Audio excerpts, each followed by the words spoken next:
Episode 6. La flibustière flamboyante. Sur les flots houleux de l'océan, le soleil couchant embrasait le ciel d'une palette de rouge flamboyant, projetant ses reflets dansants sur le pont du Flamingo agonisant. Ce navire pirate, aussi redouté que légendaire, était le théâtre d'une scène pour le moins insolite. L'air crépitait d'une tension palpable, semblable à l'électricité avant l'orage. L'équipage s'était rassemblé autour d'un plat fumant posé sur un tonneau défoncé. Sur ce trône de fortune reposait une pizza dorée, parée d'innombrables morceaux d'ananas qui scintillaient sous les lueurs du couchant. Croche Patate, le pirate au palais aventureux, se tenait fièrement devant son œuvre, un sourire narquois aux lèvres.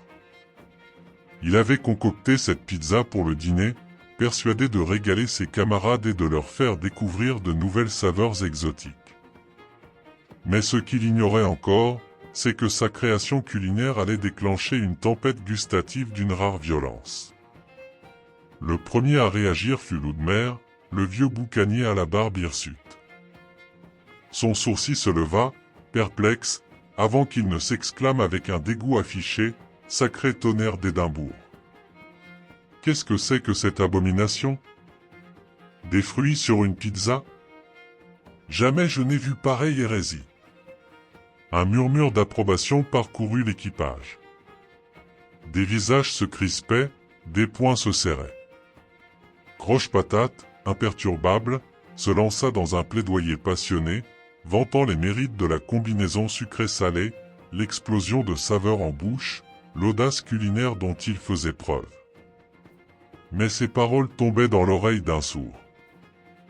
Pour ces pirates aux papilles habitués aux saveurs robustes et épicées, l'ananas sur une pizza n'était qu'une insulte à la tradition, une hérésie culinaire. Le débat s'envenima, les arguments fusant de toutes parts, ponctués de jurons marins et de citations des illustres corsaires qui avaient marqué l'histoire. Acculé, Croche Patate décida de jouer sa dernière carte. Il coupa une part de pizza et la tendit au capitaine Tranchefesse, redouté aussi pour son appétit féroce et son caractère inflexible. Tranchefesse hésita un instant, son regard scrutant la pizza avec méfiance, avant de finalement l'attraper et de la dévorer d'une seule bouchée. Un silence pesant s'abattit sur le pont, tous les regards fixés sur le capitaine. Enfin, Tranchefesse ouvrit la bouche et déclara d'une voix grave, « Par le diable et tous les saints, c'est pas mauvais du tout. Y a du goût, c'est vrai. Mais ça reste bizarre, tout de même. » Un soulagement se lit sur le visage de Croche Patate. L'orage menaçait toujours, mais la tempête semblait s'être apaisée pour le moment. La pizza à l'ananas avait semé la discorde parmi les pirates du Flamingo agonisant, et l'on se demandait si ce plat insolite ne deviendrait pas une légende noire, racontée à la veillée autour d'un feu de camp pour effrayer les moussaillons et les dissuader à jamais de toucher à une telle abomination. Mais l'histoire ne s'arrête pas là. Car la légende de la pizza à l'ananas allait prendre un nouveau tournant, imprévisible et savoureux. Le silence qui suivit la déclaration du capitaine Tranchefesse était palpable. L'équipage, partagé entre l'appréhension et la curiosité, attendait la suite. Croche Patate, ragaillardi par l'approbation partielle du capitaine, reprit la parole. « Vous voyez, mes braves camarades? Même le capitaine l'admet, cette pizza n'est pas si mal. Elle est différente, oui, surprenante même, mais c'est justement ce qui la rend unique et délicieuse. Osez goûter, laissez-vous surprendre par l'alliance inattendue du sucré et du salé, des épices, du fromage et des fruits exotiques. Je vous promets que vous ne le regretterez pas. » Encouragés par les paroles de Croche Patate et par l'exemple du capitaine, quelques matelots plus téméraires se sont aventurés à goûter la pizza. Leurs visages, d'abord marqués par l'appréhension, se sont rapidement transformés en expressions de surprise et de plaisir. « C'est bon !» s'exclama Babille, le mousbeg.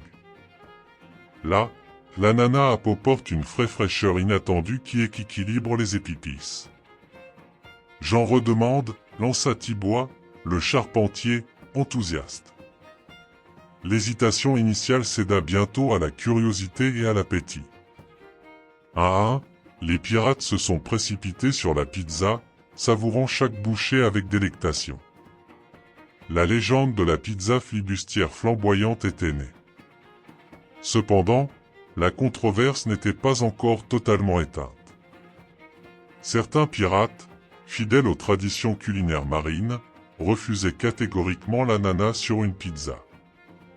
Pour eux, c'était une hérésie, une insulte à la mémoire des illustres cuisiniers pirates qui avaient élaboré des recettes savoureuses et robustes au fil des siècles. Jamais Barbe Noire n'aurait mangé une telle abomination, hurla Loudmer.